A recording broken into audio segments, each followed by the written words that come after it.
దేశంలోనే ఏ పార్టీకి లేని బలం మన పార్టీకి ఉంది. కార్యకర్తలే తెలుగుదేశం పార్టీ బలం బలగం. మంచి చేస్తే గుండెల్లో పెట్టుకుని కాపాడుకుంటారు.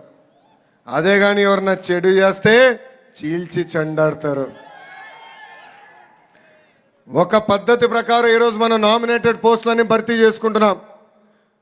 గౌరవ జాతీయ అధ్యక్షుల వారు ఆదేశాల మేరకు ఈ నెలలోనే అన్ని పోస్టులు భర్తీ చేయాలని కూడా నిర్ణయం తీసుకుంటాం జరిగింది.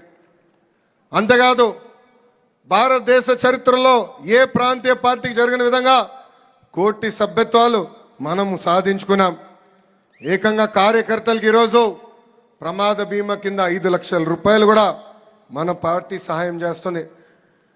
నేను తెలుగుదేశం పార్టీ జాతీయ ప్రధాన కార్యదర్శి అయిన తర్వాత దాదాపు 130 కోట్ల రూపాయలు ఖర్చు పెట్టి కార్యకర్తల సంక్షేమం చేస్తాం జరిగింది.